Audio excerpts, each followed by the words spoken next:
초막절 후 16번째 주일입니다. 오늘 하나님의 말씀은 야고보서 1장 19절로부터 27절의 말씀이 되겠습니다. 19절입니다. 내 사랑하는 형제들아, 너희가 알지니 사람마다 듣기는 속히 하고 말하기는 더디하며 성내기도 더디하라. 사람이 성내는 것이 하나님의 의를 이루지 못함이라. 그러므로 모든 더러운 것과 넘치는 악을 내버리고 너희 영혼을 능히 구원할 바 마음에 심어진 말씀을 온유함으로 받으라. 너희는 말씀을 행하는 자가 되고 듣기만 하여 자신을 속이는 자가 되지 말라. 누구든지 말씀을 듣고 행하지 아니하면 그는 거울로 자기의 생긴 얼굴을 보는 사람과 같아서 제 자신을 보고 가서 그 모습이 어떠했는지를 곧 잊어버리거니와 자유롭게 하는 온전한 율법을 들여다보고 있는 자는 듣고 잊어버리는 자가 아니요 실천하는 자니 이 사람은 그 행하는 일에 복을 받으리라. 누구든지 스스로 경건하다 생각하며 자기 혀를 제갈 물리지 아니하고 자기 마음을 속이면 이 사람의 경건은 헛것이라. 하나님 아버지 앞에서 정결하고 더러움이 없는 경건은 곧 고아와 과부를 그 환난 중에 돌보고 또 자기를 지켜 세속에 물들지 아니하는 그것이니라. 하나님의 말씀입니다. 새해를 맞이할 때마다 혹은 자신에게 특별한 일이 있을 때마다 성경 통독에 도전하는 분들이 있습니다. 여러분도 그런 경험이 있을 줄 압니다. 성경 통독을 도전하는 분들은 구약과 신약 가운데 항상 구약을부터 시작을 하는 것 같습니다. 창세기, 출애굽기 읽을 때는 무슨 드라마 한 편을 보는 것 같이 정말 재밌습니다. 흥미롭습니다. 그러면서 느껴보는 거죠. 이렇게 성경이 재미있었는데 왜 그동안 나는 이 성경이 지루하고 어렵다고 생각했을까? 앞으로는 열심히 읽어야 되겠다. 열심히 통독을 해야 되겠다. 그런 생각을 가집니다. 그러다가 레위기로 딱 들어오면 그때부터 지금까지 달려왔던 속도보다는 더 느린, 갑자기 느려버린 그 속도를 감지하게 됩니다. 이 레위기에 들어오니까 이 내용안이 너무 복잡하고 너무 힘듭니다. 그래서 슬쩍 그 다음으로 넘어가죠. 민수기로 넘어가고 신명기로 넘어가 봅니다. 그런데 좀 찜찜해요. 중간에 이 레위기를 안 읽는 것이 좀 찜찜합니다. 무슨 홍콩 무협 소설책을 보듯이 중간에 안 보면 그 다음에 흐름을 모른다고 생각하는 것 같아요. 그래서 다시 레위기로 돌아가 보지만 레위기 읽는 것이 참 힘듭니다. 자, 이제는 그렇게 해서 보통 레위기에서 딱 장애물이 걸려버리니까 거기에서 통독하는 것을 그만두고 신약으로 넘어갑니다. 신약으로 넘어가서 보니까 마태복음을 읽는데 처음부터 낳고 누구랑 족보 이야기가 나오는데 이 족보 이야기만 살짝 건너면 그 다음부터는 또 평지로 열심히 달릴 수 있을 정도로 말씀을 우리가 재미있게 읽을 수가 있죠. 쭉 나가다가 야고보에 딱 걸렸습니다. 야고보 내용 보면 참 이 말 들을 때 처음에 읽을 때는 이 말 정말 좋은 말이다. 이거 누구한테 들려줘야지. 자기한테 들려줘야 하는 것이 아니고 누구한테 이 말을 인용해야지. 누구에게 이 말을 딱 맞는 것 같아. 그런 식으로 생각을 많이 합니다. 근데 이 야고보서는 이제 그렇게 쉽게 읽어 나가다가 갑자기 나중에 조금 알게 되는 게 뜨끔해지는 거죠. 이게 마치 누구를 향해서 이야기했다고 하기보다는 자기를 향해서 이야기했다고 하는 것이 좀처럼 조금씩 느껴지기 시작합니다. 구약의 잠언은 어떤 면에서는 사람이 살아가는 삶의 지혜를 이야기하고 있으니까 조언을 해주고 있는 책이니까 지혜서니까 우리가 읽을 때에 묵상할 때에 도움이 되고 참 은혜로운 말씀이다.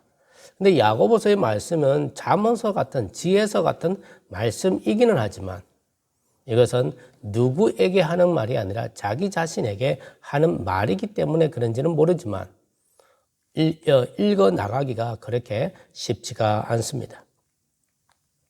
구약의 잠언은 이런 거죠. 지혜롭게 이렇게 살면 지혜롭게 산다라는 것을 가르쳐 준다면요. 신약의 야고보서 뭐 신약의 사람들은 신약의 잠언을 야고보서로 꼽는데요. 만약 그렇다면 그 야고보서의 말하고자 하는 내용은 뭐냐면 당신의 삶이 정말 믿음하고 당신이 믿고 있는 그 믿음하고 진짜 현실적으로 살아가는 그 삶이 일치합니까? 생활에 어떤 일관성이 있습니까? 공평하고 공정하게 살아야 되지 않습니까? 이웃을 속이면 벌 받습니다. 회개하세요. 가짜 뉴스인 줄 알면서도 재미로 퍼뜨리는 거 죽음에 이르는 죄입니다. 이런 이야기를 하는 거예요. 고치세요. 회개하세요. 가볍게 읽어 내려갈 수 없는 책이 바로 야고보서입니다. 오늘 본문 19절을 보면 이렇게 이야기를 하죠. 듣기는 속히 하고 말하기는 더디하며 성내기도 더디하라. 이 구절을요. 세상 법 없어도 착하게 살아갈 사람이다. 그 부분에 적용한다면요. 이 말씀 완전히 곡해하는 겁니다. 이 구절은 20절 하반절에 목적을 담고 있습니다. 왜 그렇게 해야 되는데 20절 하반절에 이렇게 이야기하죠. 하나님의 의를 이루지 못하기 때문에 듣기는 속히 하고 말하는 것과 성내는 것은 더디하라라고 말하고 있는 거죠. 하나님의 공의, 정의, 인애와 자비를 그리스도인의 삶을 통해 구체적으로 드러내기 위해서는 이렇게 해야 한다라는 공고를 담고 있는 신약의 잠언이 아니고요. 신약의 아모스와 같은 책이 바로 야고보서입니다. 여러분 아모스 책을 읽어보셨죠? 공의를 하수같이 허르게 하라. 하나님의 공의를 이야기하고 있거든요. 하나님의 공의. 사실 우리가 그 공의를 따라간다고 하는 것 자체, 우리가 그 공의를 듣는다고 하는 자체가 사실은 그렇게 썩 기분 좋은 일은 아닙니다. 우리가 그걸 못 따라가기 때문에 기분이 별로 안 좋은 거죠. 뜨끔하는 이야기가 아모스 내용 안에 많이 있습니다. 신약의 아모스, 야고보서가 그렇습니다. 야고보서를 읽어보면요, 우리가 오해하는 부분이 이런 겁니다. 믿음에 대한 이야기보다는 실천에 대한 이야기를 많이 강조하고 있습니다. 그렇기 때문에 이것은 실천에 관한 어떤 액션을 요구하고 있다. 이렇게 생각을 하겠는데요. 그렇게 읽어내려가면 야고보서를 제대로 파악할 수 없습니다. 야고보서는 다른 서신서와 조금 다르게요.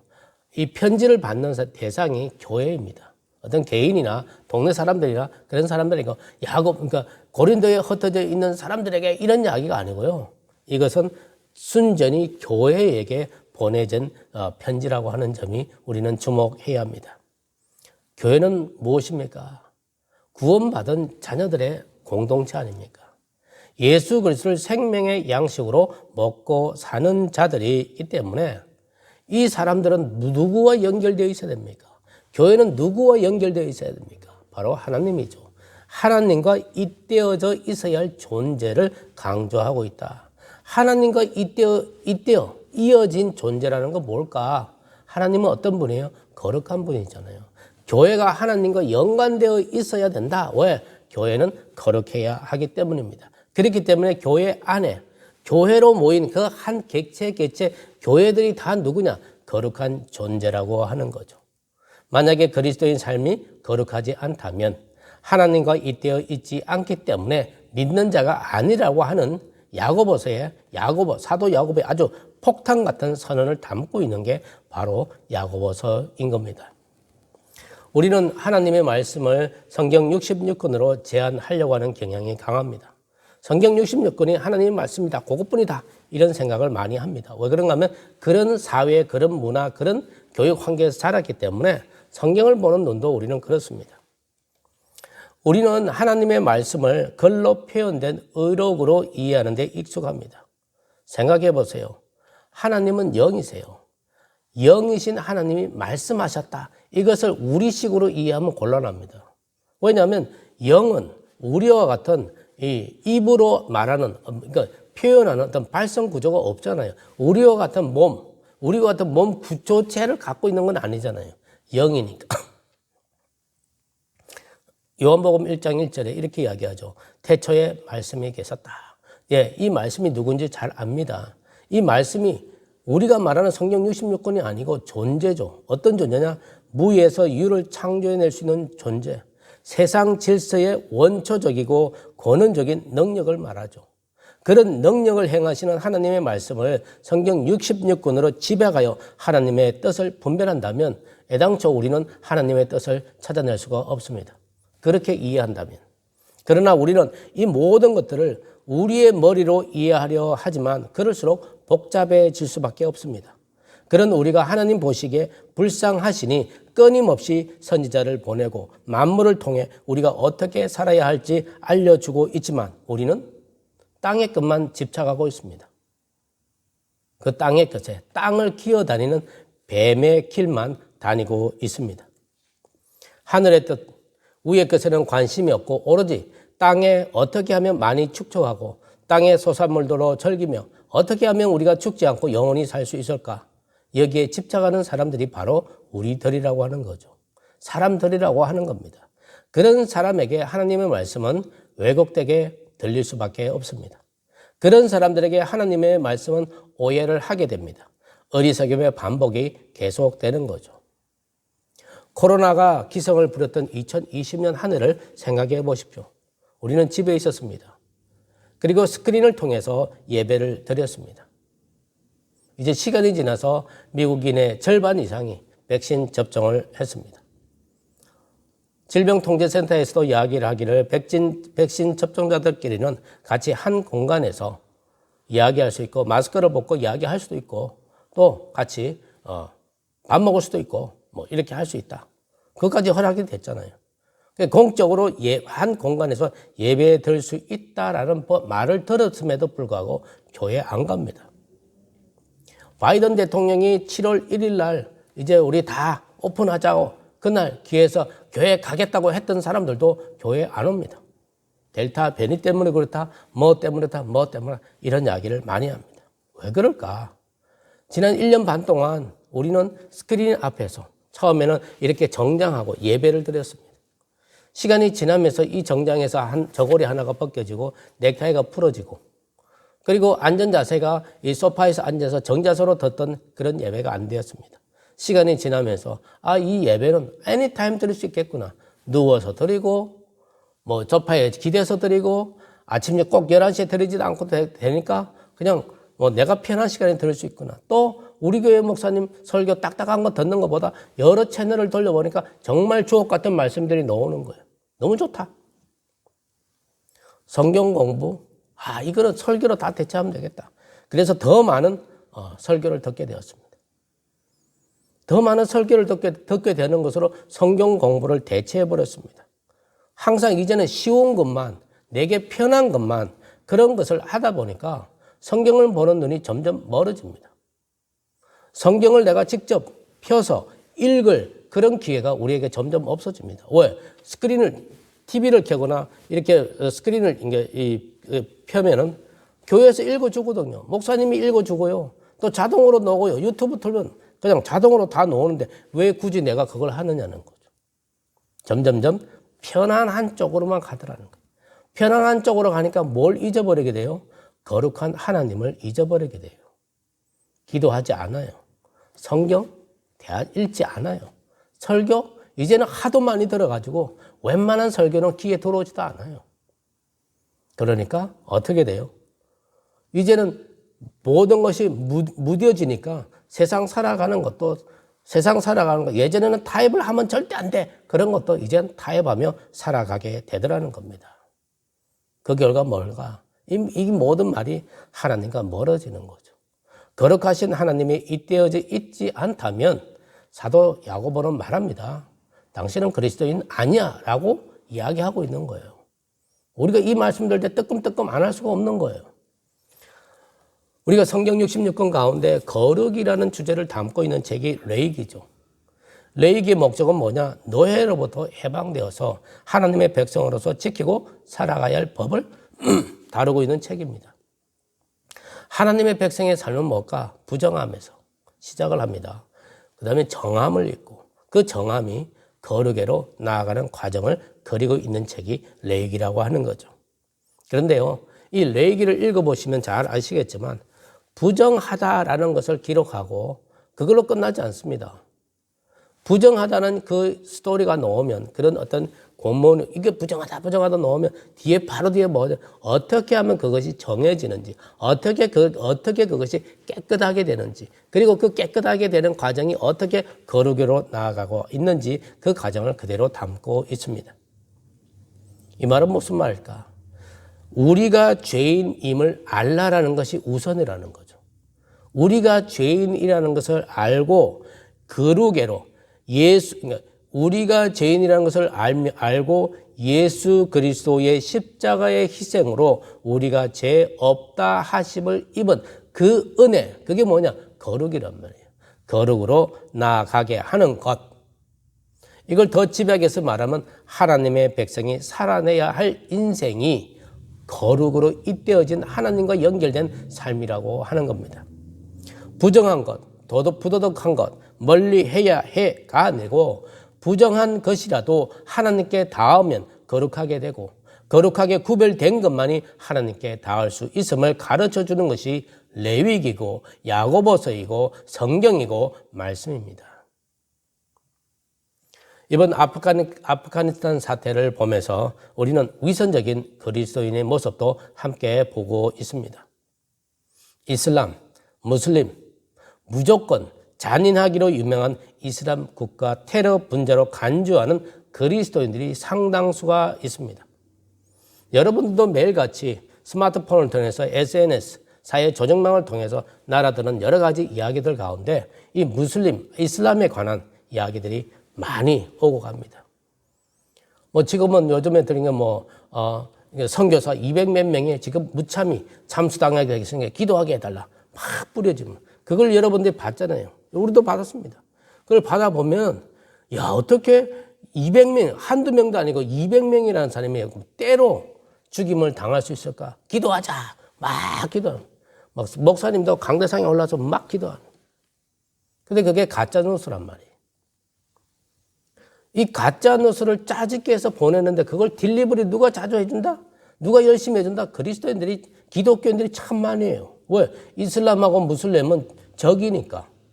테러 분자니까. 하나님 안 믿는, 하나님과 반대되는 그런 종교니까. 없어져야 되니까. 이런 것을 심는 사람들이 누구 한다? 가짜 뉴스를 자꾸 퍼뜨린다고 하는 거죠. 200몇 명이 부참이 된다. 거기 나와 있는 그림들이요.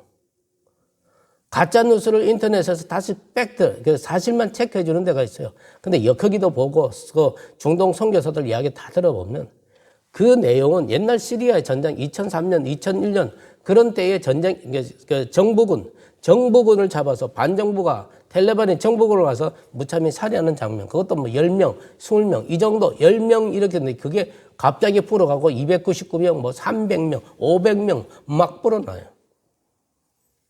그런 일 없다는 겁니다. 사람 한 사람 죽이는 게 얼마나 힘든 일인데요. 참수? 어떻게 기독교인 300 몇 명을 참수를 합니까? 할 수 있다. 그럼 다른 인종이 그 안에 토착 있는데 그 텔레반 안에 이슬람 안에 기독교가 토착 종교로 기독교가 있습니다. 이슬람 국가라고 해서요. 기독교가 허용 안 되는 게 아닙니다.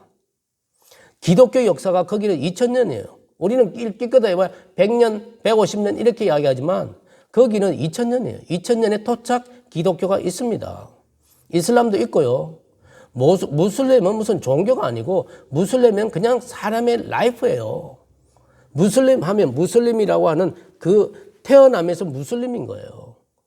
보세요. 이 중동의 종교는요. 중동의 이슬람이나 이 이슬람 국가 무슬림 이 종교 이야기는 우리 기독교하고 달라요. 우리 기독교는 개인의 종교예요. 내가 예수를 믿는 거예요. 거기는 그것이 아니라 아버지가 믿으면 전부 다 믿는 거예요. 대대로 믿는 거예요. 태어나면 너는 무슬림이면 무슬림으로 살아가는 거예요. 나의 초이스가 없는 거예요. 그래서 자기의 운전면허증 안에 무슬림이라고 적히는 거예요. 우리가 기독교인이에요. 내가 장로교인이에요. 내 장로교인이라고 내 드라이버 라이센스에 그게 적히느냐고요. 안 적혀요. 그만큼 우리는 몰라요. 탈레반이 뭔지 이슬람 국가가 뭔지 그건 모르고 막 가짜 뉴스 막 날라주는 거 그것만 보고 야, 이 이슬람 중동 사람은 다 테러 분자로 오인하게 되는 거예요. 그런데요. 저한테 그런 가짜 뉴스가 와요. 그래서 제가 팩트체크해가 저 권사님 이거는 가짜예요. 이거는 2003년도에 넣은 그 그림 사진하고 2005년도에 넣은 그 사진하고 합성을 해가지고 만든 거예요. 딱 이렇게 해서 알려줘도요. 저한테는 안 와요, 더 이상. 하지만 알려줘도 이 사람은 계속 보내요. 왜 보내요? 이 사람이 이렇게 더욱 당당하게 이야기하죠. 그런다 할지라도 뭡니까? 우리는 그들을 위해서 기도하지 않습니까? 아주 당당하게. 정말 그것이 기도하니까 좋은 거예요. 저는 까꿀로 먹고 싶은 거거든요. 왜 그러냐면요. 이 가짜 뉴스가 막 퍼지는데 이게 한국말로만 퍼지겠습니까? 세계 언어로 막 퍼져나간다는 거죠. 세계 언어로 나가지만 이 국가의 위정자들요, 정치가들도요, 이 가짜 뉴스는 어느 게 진짜고 어느 게 가짜인지 모르잖아요. 실제로 유럽으로 이 시리아의 난민, 중동의 난민들이, 아프리칸 난민들이 유럽의 문을 많이 두드렸습니다. 그런데 유럽에서는 문을 닫은 나라들이 많았어요. 왜? 가짜 뉴스 때문에 그래요. 이슬람 무슬림들 안에는 저 사람은 테러 분자이기 때문에 저 사람들이 들어오면 폭탄 테러가 있을 거다. 자살 테러가 있을 거다. 이걸 계속해서 이 가짜 뉴스를 통해서 딜리버리가 되니까 어떻게 돼요? 정치가들도 어느 게 진짜고 어느 게 가짜인지 몰라요. 항상 그걸 갖다가 체크하고 시간이 그 정도 없잖아요. 그러니까 그것이 만연하게 사람들한테 소문으로 무성해지니까 정치가들도 우리 받으면 안 돼. 큰일 나겠다. 그래서 못 받네. 그러면 그렇게 해서 가짜 뉴스 때문에 못 받은 그 난민 어떻게 됩니까? 이 나라 저 나라 다 구걸하고 다니지 않겠습니까? 그 거리를 돌아갈 때 그 가족이 다 깨져 버리지 않겠습니까? 우리는 미국 이민 올 때에, 가족 이민 올 때에 아버지 먼저 오고 엄마 뒤에 오고 그다음 자녀 오면 우리가 마음이 얼마나 아픕니까? 한 가족이 한꺼번에 이민이 돼야 되는데 다 산산 쪼가리 나가지고 한 사람은 캐나다로 들어오고 한 사람은 멕시코로 들어오고 한 사람은 LA 공항으로 들어오고 한 사람은 뉴욕으로 오고 이게 뭡니까? 이걸 우리도 싫어하잖아요. 그런데 난민들은 어떠느냐는 거죠. 이 가짜 뉴스 때문에 다 나라 문이 닫혀가지고 들어가지 못하는 이 사람들. 옆 나라로 가야 되지 않습니까? 어디로 가야 되지 않습니까? 가족이 다 뿔뿔이 헤어졌지 않습니까? 결국에는 할 수 없어서 다시 자기 나라 돌아가게 되니. 그래가지고 가는 도중에 오는 도중에 죽었으면 다쳤으면 피해가 됐으면 그건 누가 책임집니까? 엄밀히 따지면 가짜 뉴스를 퍼뜨린 사람이죠. 그 나라에 문제를 일으킨 사람이 아니라 가짜 뉴스를 퍼뜨린 그 사람들이 그 책임을 져야 되는 거죠. 그리고 그게 가짜 뉴스라고 하는 걸 알면서도 그것을 재미로 넘겼다고 하는 그 사람들 더 큰 죄가 되는 거죠. 근데 그게 자기가 죄라고 하는 걸 모른다고 하는 거죠. 야고보 사도는요, 26절에 이런 말을 합니다. 누가 스스로 경건하다고 생각하면서도 혀를 다스리지 않고 자기 마음을 소리키면 이 사람의 신앙은 헛된 것입니다. 그러나 우리가 하나님의 거룩에 잇대어져 있다면 마가복음 7장 15절에 무엇이든지 밖에서 사람에게로 들어가는 것은 능히 사람을 더럽게 하지 못한다라고 예수님은 말씀하고 있습니다. 하나님으로 인해 나 자신, 내 마음이 거룩해져야 하여 끊임없이 그리스도 안에 머물며 참된 정결을 이루며 살아갈 수 있게 됩니다. 가짜 뉴스를 퍼뜨리는 이 내용, 죄죠. 잘못된 거예요. 고쳐야 돼요. 적어도 우리가 그런 뉴스를 받으면요, 뭘 해야 되냐면 사실 확인부터 해야 돼요. 그리고 이런 가짜 뉴스를 우리의 삶 속에서 자꾸 드러내야 돼요. 그것을 딜리버리 해주고 좋아하고 깔깔대고 같이 웃는 것은 여기서 뭐냐면 속이는 자가 되는 거예요. 제일 좋은 방법은요, 그걸 하지 말래도 합니다. 여러분은 그걸 받으시면 그 적시를 지워버리세요. 그걸 보면은 이것을 딜리버리를 5명에 하면 당신은 복 받습니다. 6명에 하십니다. 10명에 이 말도 안 되는 소리 하지 마시고요. 보시면 다 지워버리세요. 아무리 여러분이 좋은 내용을 볼 때 이거 정말 좋은 거야 하더라도 거기에 무슬림이 들어가고 이슬람이 들어가고 하여튼 다른 어떤 종류의 사람을 죽이거나 그 사람들을 몰아내는 어떤 그런 내용이 있다면 다 지워버리세요. 여러분 선에서 no more 퍼져나가지 말게 하십시오. 그게 하나님의 거룩으로 잇대어져 사는 그리스도인의 삶이에요. 그리스도인이 왜 정결하게 살아야 되는지 아십니까? 마태복음 5장 8절에 이렇게 말하죠. 마음이 청결한 자는 복이 있나니 그들이 하나님을 볼 것이며. 뭡니까? 하나님께 쓰임 받기 위해서 우리가 우리의 믿음과 삶이 일치된 거룩한 삶을 열심히 살아내야 한다는 겁니다. 하나님의 쓰임을 받기 위해서라는 거죠. 하나님의 쓰임을 받는데 크게 사용을 작게는 그런 게 중요한 게 아니잖아요. 하나님이 너를 사용하신다. 아픈 몸 아픈 그대로, 다리 힘 없으면 힘 없는 그대로,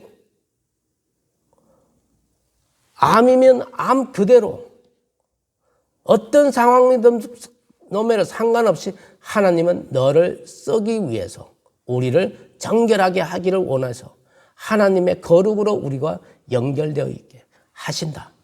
그것을 믿고 여러분들의 삶은 거룩에 잇대어진 거룩한 삶이라는 것, 거룩하게 삶을 살아내야 한다고 하는 것을 잊지 마시고 이 삶을 열심히 살아가는 여러분 모두가 되시길 바라고, 호산나 교회도 거룩한 교회로 소문나기를 바라고, 거룩한 교회로 그 사역을 감당하기를 바라며 여러분 모두에게 이 말씀이 축복이 되시기를 주님의 이름으로 축원합니다.